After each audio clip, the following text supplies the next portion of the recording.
자, 세 번째 인체역학 챕터 시작하겠습니다. 자, 1번. 인체의 무게중심에 관한 설명으로 옳지 않은 것은. 자, 무게중심의 키워드가 뭐죠? 무게중심. 낮을수록 안정성을 띈다. 그리고 질량 분포의 중심점입니다. 자, 요거 두 개 가지고 한번 문제 풀어볼게요. 1번. 자, 무게중심의 높이는 안정성에 영향을 준다. 맞죠? 낮을수록 안정성을 띠고 높아질수록 안정성이 떨어지니까요. 2번. 무게중심은 인체를 벗어나 위치할 수 없다. 자, 인체를 벗어나 위치할 수가 있죠. 자, 예를 들어서 멀리 뛰기를 했다고 쳐볼게요. 멀리 뛰면 이렇게 뛰겠죠. 요거를 서전트, 이지, 그 다음에 후라고 합니다. 자, 요거의 팔 중간, 다리 중간, 몸통 그려보면 어떻게 돼요? 지금 몸이 너무 기울어져 있는데, 자, 우리 인체 바깥쪽에 있죠? 등 뒤에 이렇게 무게중심이 위치하게 됩니다. 따라서 벗어나 위치할 수 있으므로 2번이 틀렸죠. 3번. 무게중심은 토크의 합이 0인 지점이다. 이건 무슨 말이냐? 회전력이 0이라고 하는 말과 같고요. 그리고 무게중심이 어떻게 돼요? 이 회전력이 다 똑같이 중간으로 이어져 있다는 말이랑 똑같습니다. 그래서 3번도 답이 맞고요. 4번. 무게중심의 위치는 자세의 변화에 따라 달라진다. 우리가 서 있을 때 이 무게중심이랑 지금 이렇게 뛸 때의 무게중심이 다른 것처럼 자세의 변화에 따라 달라진다라고 볼 수 있겠죠. 따라서 4번도 맞습니다. 그래서 옳지 않은 거에 2번 체크해 주시면 되고요. 자, 2번. 인체의 무게중심에 대한 설명으로 옳지 않은 것은, 얘도 마찬가지죠. 1번. 무게중심의 위치는 안정성에 영향을 줄 수 있다. 맞습니다. 2번. 무게중심은 아까 여기 토크 나왔죠? 이 토크랑 같은 말입니다. 회전력의 합이 0인 지점이다. 맞고요. 3번. 무게중심은 인체 외부에 위치할 수 있다. 맞고요. 4번. 무게중심의 위치는 변하지 않는다가 아니라 변할 수 있다라고 할 수 있습니다. 따라서 정답은 4번이에요. 지금 보면 2022년도, 19년도죠? 이번 2025년에 3년 단위로 나올 수도 있을 것 같다고 제가 추측해 보겠습니다. 자, 다음 문제 넘어가 볼까요?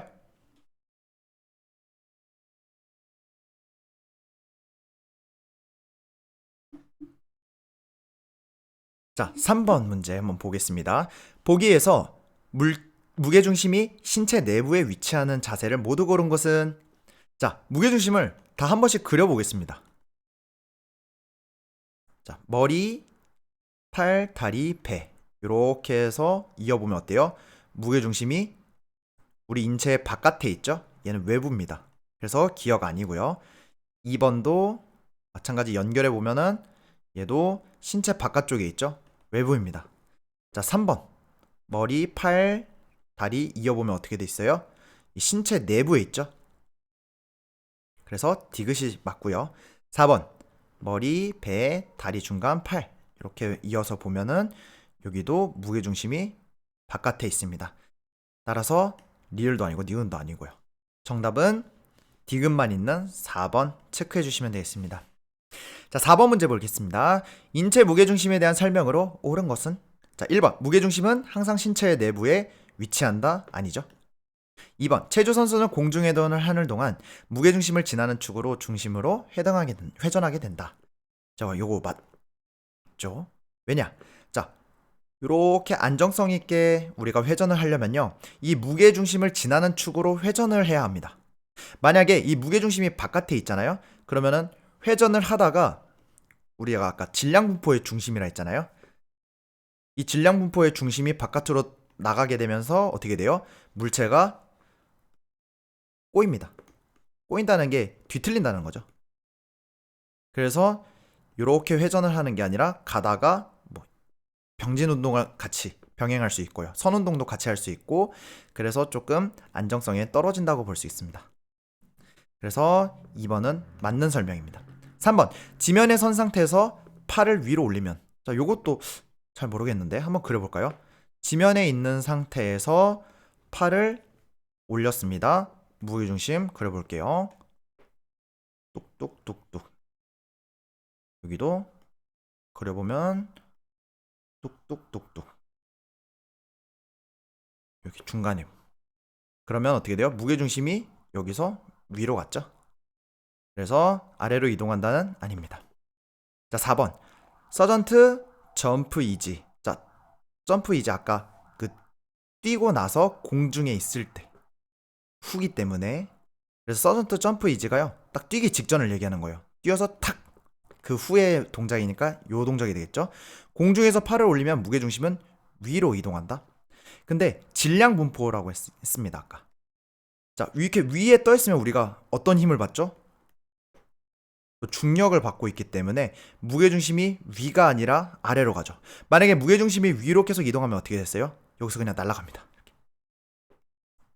그래서 중력이 있기 때문에 내려가면서 중력에 의해서 착지하게 되는 겁니다. 따라서 4번도 정답이 아니고요. 그러면은 2번 체크하고 넘어가는 겁니다. 자, 다음 문제 볼까요? 자, 5번 문제 보겠습니다. 인체의 안정성에 관한 설명으로 옳지 않은 것은? 자, 1번. 기저면의 크기는 안정성에 영향을 미친다. 자, 안정성이라고 하면 아까 기저면. 자, 기저면의 키워드는 뭡니까? 넓을수록 안정성을 띠는 거죠. 자, 크기가 크면 클수록 안정성이 생긴다니까 영향을 미치는 건 맞고요. 2번. 기저면의 형태는 안정성에 영향을 미친다. 이것도 맞죠? 형태가 이렇게 돼 있느냐, 이렇게 돼 있느냐에 따라서 이 바닥이 이렇게 생긴 컵이라고 했을 때 이것도 마찬가지로 안정성에 영향을 미치는 거 맞습니다. 3번. 무게중심의 높이는 안정성에 영향을 미치지 않는다. 여기서 땡이죠. 4번. 무게중심을 통과하는 수직선이 기저면의 중앙에 가까울수록 안정성이 높아진다. 자, 이 무게중심을 통과하는 수직선 어떻게 돼요?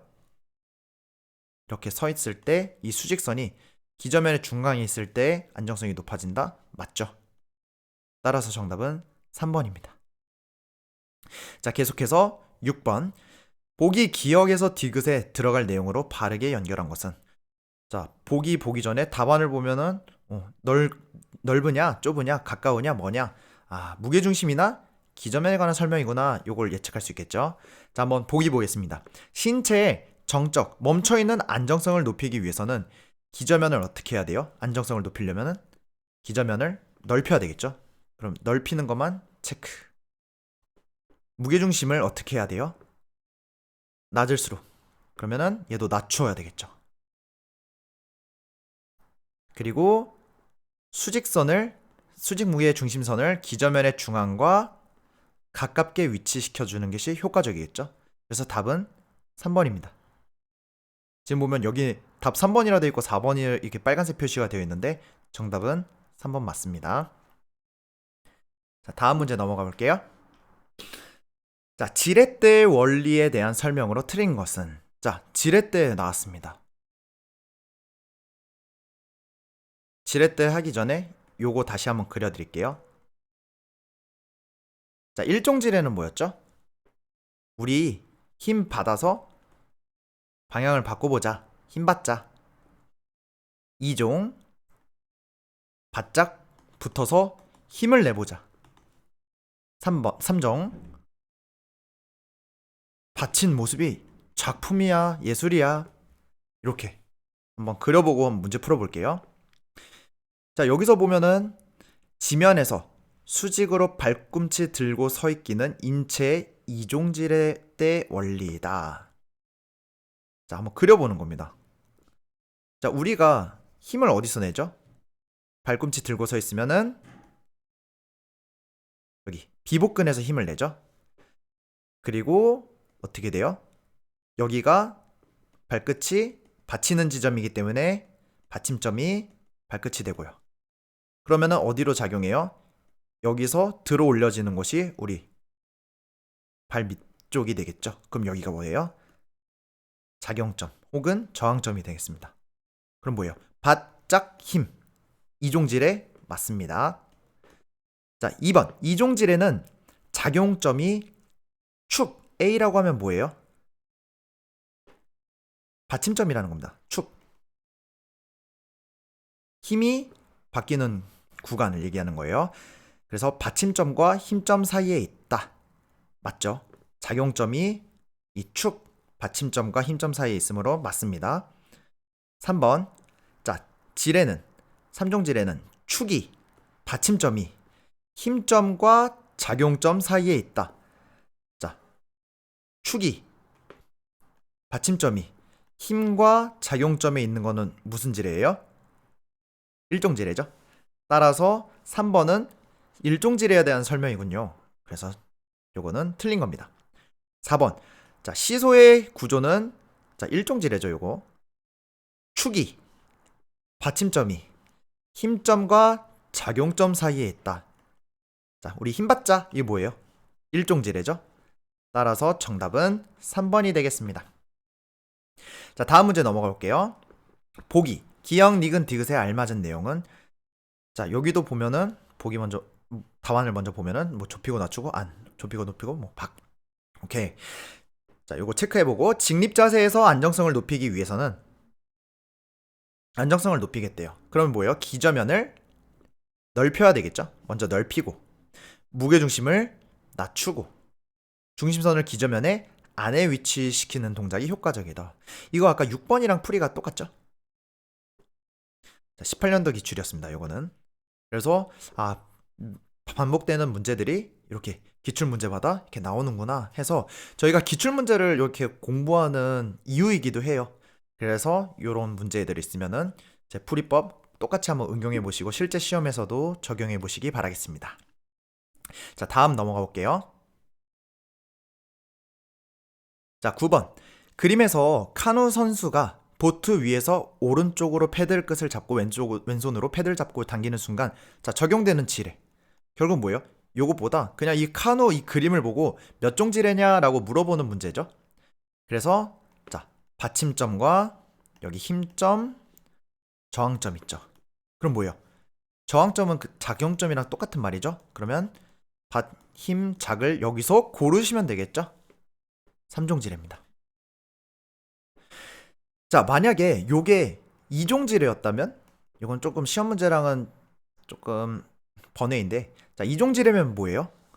2종 지뢰면은 우리가 패드를 힘차게 밀 수는 있지만 왜냐? 2종 지뢰가 힘을 이득을 받을 수 있는 지뢰거든요. 대신에 뭐예요? 속도에 불리하겠죠, 요거는. 1종 지뢰라면 그냥 오르락 내리락 물을 그냥 이렇게 젓기만 하는 겁니다. 그럼 카누는 앞으로 안 나가겠죠? 그래서 1종 지뢰는 아닙니다. 그래서 속도와 정밀한 동작을 하는 3종 지뢰 요것도 꼭 한번 체크해 주시기 바랍니다. 자, 10번 문제 한번 보겠습니다. 3종 지뢰에 관한 설명으로 옳지 않은 것은 자, 아는 것은 고르라고 했죠. 1번 팔꿈치 굽힘 동작은 3종 지뢰의 특성을 이해할 수 있다. 자, 까먹었다면 그려보는 겁니다. 이렇게 이두가 있죠. 자, 그럼 뭐예요? 이두가 힘을 주는 곳. 팔꿈치가 받쳐주는 쪽이 되겠죠. 그리고 힘이 실제로 들어가는 것은 여기 작용점이 되겠습니다. 받, 힘, 작 3종에서 고르면 되겠죠. 답은 그래서 1번은 맞습니다. 2번 받침점을 기준으로 저항점의 위치가 힘점의 위치보다 더 멀다. 보는 겁니다. 받침점을 기준으로 했을 때 작용점은 저항점이랑 같다고 했죠. 힘점의 위치보다 더 멀죠. 따라서 2번도 맞습니다. 3번 관절의 평형 상태를 유지하기 위해 저항력보다 더 큰 근력이 요구된다. 자, 요것도 맞는 설명이죠. 자, 예를 들어 볼게요. 우리가 50kg짜리 덤벨을 만약에 든다고 해볼게요. 근데 내 근력은 30kg야. 그럼 어떻게 될까요? 유지도 할 수가 없습니다. 근데 내 근력이 100kg까지 들을 수 있어요. 그럼 50kg 잡고 그대로 평형 상태면 뭐예요, 아까? 평형 상태면 그대로 정지해 있는 거죠. 즉 우리가 50kg의 힘만을 써서 50kg의 저항을 버팀으로써 평형 상태가 유지되면서 움직이지 않게 만들어줄 수 있는 겁니다. 그러려면 당연히 요 힘이 이 저항력보다 더 커야 되는 요게 3번이 그래서 맞는 설명이 되겠죠? 자, 4번임. 자, 기계적 확대율. 자, 기계적 확대율은요. 공식을 먼저 알려드리자면요. 저항팔에서 힘팔을 나눈 값입니다. 이게 무슨 말이냐? 받침점에서부터 힘점까지의 거리를 힘팔이라고 하고요. 받침점에서 저항팔까지의 거리를 요거를 저항팔이라고 합니다. 그럼 한번 볼까요? 자, 이쪽으로 와서 받침점서부터 힘점까지의 거리보다 자, 저항팔의 거리가 더 크죠? 얘를 10이라고 하고 요걸 3이라고 해볼게요. 그러면 10분의 3이면 뭐예요? 1보다 작은 거죠. 그래서 4번은 틀린 설명입니다. 자, 이종질에 한번 볼까요? 이종질에 그러면 자, 이종질에는 어때요? 받침점에서 힘점 사이의 거리가 10이라고 하고 작용점에서부터 거리가 3이라고 했을 때 얘는 1보다 더 크게 되겠죠. 자, 일종질에는 힘점에서부터 받침점까지의 거리, 작용점에서 받침점까지의 거리. 자, 요게 같으면은 어떻게 돼요? 1이 될 수도 있고 요거는 1보다 더 클 수도 있겠죠. 근데 만약에 1보다 작으면 어떻게 될까요? 1보다 작으면은 자, 힘으로 우리가 누르는 것보다 요 받치는 크기가 더 크기 때문에 어떻게 돼요? 물체를 들어 올릴 수 없을 수도 있습니다. 그래서 일종지뢰 같은 경우에는 이게 조금 범위가 문제에 따라 다르게 된다는 거. 요것만 기억해 주시면 되겠습니다. 2종 지뢰는 1보다 크고 3종 지뢰는 1보다 작다. 따라서 4번은 정답이 아닙니다. 자, 다음 문제 넘어가 볼게요. 자, 11번. 인체 지뢰에 관한 설명으로 옳은 것은? 자, 제가 아까 다 지워버렸는데 다시 한번 적어볼게요. 1종. 우리 힘 받자. 2번. 바짝 들어 올려서 힘. 3종. 받친 모습이 작품이에요. 자, 1종 질에는 힘점이 받침점과 작용점 사이에 있다? 아니죠. 2번. 2종 질에는 작용점이 힘점과 받침점 사이에 있다. 작용점이 힘점 받침점 사이에 있다. 맞죠? 3번. 받침점이 힘점과 작용점 사이에 있다? 아니죠. 4번. 인체 질의 대부분은 2종 질에 해당돼서 힘에서 이득을 본다? 요게 아닙니다. 대부분은 뭐예요? 3종 지뢰로서 우리 인간은 조금 더 정밀하고 속도에 맞춰져 있다. 그래서 답은 2번이 되겠죠?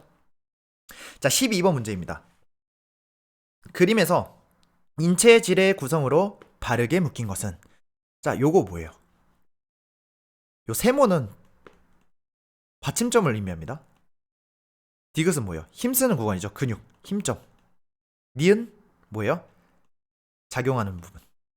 바짝 힘. 그럼 뭐예요? 여기서는 받침점, 지읒, 저항점, 디귿, 힘점. 따라서 3번이 되겠죠. 이거 몇 종 지뢰예요? 요거 맞습니다. 2종 지뢰입니다. 자, 다음 문제 넘어가 볼게요. 자, 13번 한번 보겠습니다. 인체 지뢰. 자, 지금 지뢰가 계속 나오고 있죠? 지뢰 때 요거 또 이용해서 한번 이번 문제 풀어보겠습니다. 자, 1번. 지뢰에서 저항팔이 힘팔보다 긴 경우에는 힘에 있어서 이득이 있다. 아까 힘의 이득이라는 게요. 기계적 확대율이랑 같은 말이에요. 그래서 기계적 확대율은 아까 전 문제에서 뭐라고 했죠? 저항팔분의 힘팔. 그래서 저항팔이 힘팔보다 긴 경우에는 힘에 있어서 이득이 있다. 자, 요거 아니죠. 3종 질의 경우에는 힘에 있어서 이득이 없습니다. 힘의 이득이 있는 건 뭐예요? 2종 질이에요. 참고로. 2번. 1종 질에는 저항점이 받침점과 힘점 사이에 있는 형태로 팔굽혀펴기 동작이 이에 속한다. 1종 질에는 자, 저항점이 사이에 있대요. 벌써 여기서 틀렸죠? 아닙니다. 3번. 3종 질에는 받침점이 힘점과 저항점 사이에 있는 형태로 아니죠. 힘에 이득 있는 건 맞습니다만 요거 받침점이 힘점과 저항점 사이에는 없기 때문에 아닙니다. 4번 3종질에는 힘점이 받침점과 저항점 사이에 있는 형태. 오, 맞죠? 운동의 범위와 속도에 있어서 이득이 있다. 이것도 맞는 설명. 고로 답 4번 체크하고 넘어가면 되겠습니다. 14번 인체에 적용되는 질의 원리에 관한 설명으로 옳지 않은 것은 고르라 했어요. 1번 일종질에서 축은 받침점은 힘점과 저항점 사이에 위치하고 요거 맞죠? 역학적 이점이 1보다 크거나 작을 수 있어요. 그쵸? 시험 문제마다 요거 다르다고 했죠? 왜냐? 얘가 똑같아서 1일 수도 있고요. 여기가 힘점인데 저항 쪽이 더 커서 여기가 1보다 작을 수 있고요. 반대로 얘가 더 클 수도 있습니다. 1보다 더 클 수도 있고요. 그렇기 때문에 이건 옳은 설명이고요. 2번 이종질에는 저항점을 작용점으로 바꿔서 다시 설명해 줄게요. 작용점이 힘점과 축, 받침점 사이에 위치한다. 맞죠? 그리고 역학점 이점이 1보다 크다. 이것도 맞습니다. 자, 그래서 아까 제가 기계적 확대율이 요거 역학점 이점, 힘의 이점이랑 같다고 말씀드렸는데 얘가 힘팔이 뭐예요? 받침점보다 작용점보다 더 크기 때문에 1보다 크다고 할 수 있는 겁니다. 3번 3종질에서 힘점은 축과 저항점 사이에 위치하고 요거 맞죠? 저항점과 축 사이에 위치하고 역학점 이점은 어때요? 힘점까지의 거리보다 작용점 거리가 크기 때문에 기계적 확대율이 저항팔이 더 큰 거죠. 그래서 1보다 작다고 표현해야 됩니다. 따라서 3번 아니고요. 4번 지면에서 수직 방향으로 발꿈치를 들고 서는 동작은 아까 요거 문제에서 봐서 벌써 익히셨죠? 요거 이종질에 맞습니다. 이것도 까먹으셨으면은 직접 그려보시면 됩니다.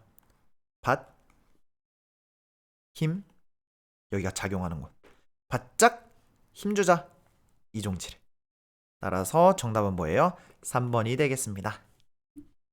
자, 다음 문제 넘어갈게요. 자, 15번 문제 한번 볼게요. 인체의 무게중심에 관한 설명으로 옳지 않은 것. 아까 무게중심.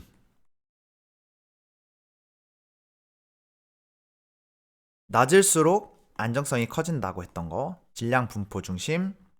그리고 여기다가 지금 문제를 보니까 계속 반복되는 거 있죠? 인체 어디든 위치 가능합니다. 요거 키워드 한번 보고 문제 풀어볼게요. 1번 이 무게중심은 인체 외부에 위치할 수 있죠? 2번 무게중심의 위치는 안정성에 영향을 준다. 예, 질량 분포에 의해서 맞습니다. 3번 무게중심의 토크의 합이 0인 지점이다. 맞습니다. 4번 무게중심의 위치는 동작의 변화와 관계없이 일정 안 합니다. 정답 4번. 자, 16번 문제 보겠습니다. 자, 기저면이에요. 기저면도 아까 뭐예요? 넓을수록 안정성이 커진다. 자, 요거 보는 겁니다. 1번 산에서 내려오며 산악용 스틸을 사용하여 지면을 지지하기. 자, 우리가 아까 기저면이요. 닿는 면적은 전부 다 기저면이라고 했죠. 요랬던 기저면이 스틱을 통해서 이렇게 확대됐던 거. 그럼 뭐예요? 증가시킨 동작 맞습니다. 2번 씨름에서 상대방이 옆으로 당기자 다리를 좌우로 벌리기. 자, 씨름 동작에서 요 상태에서 요 상태로 다리를 좌우로 벌렸습니다. 기저면이 늘어났죠? 이것도 맞습니다. 3번 평균대 외발서기 동작에서 양팔을 좌우로 벌리기. 자, 요거는 기저면이 아예 변하지 않았죠? 이렇게 있던 팔을 요렇게. 만약에 요거를요 이렇게 짚었다면 어떻게 돼요? 기저면이 더 커지겠죠. 따라서 3번은 증가시킨 동작이 아닙니다. 4번 스키 점프 착지 동작에서 다리를 앞뒤로 교차하며 벌리기. 요랬던 무게중심이 앞뒤로, 그리기가 좀 힘드네요. 요래됐습니다. 따라서 이것도 안정성을 증가시킨 동작 맞겠죠? 4번 정답으로서 3번이 되겠습니다. 자, 이렇게 해서 저희 16번까지 문제 모두 풀어봤는데요. 요거 지금 기저면, 무게중심, 지렛대 요 세 가지가 지금 요 기출문제 16문제 중에 전부입니다. 자, 그만큼 인체역학에서는 요 문제가 반드시 뭐 한두 문제, 뭐 많으면 세 문제까지도 나올 수 있기 때문에 요 파트는 제가 말씀드렸던 그 키워드 그리고 또 그려서 보는 걸로 이렇게 문제 실수로 틀리지 않도록 문제 잘 읽어주시고 풀어주시면 문제 없이 준비하실 수 있을 겁니다. 네, 모두 고생 많으셨어요.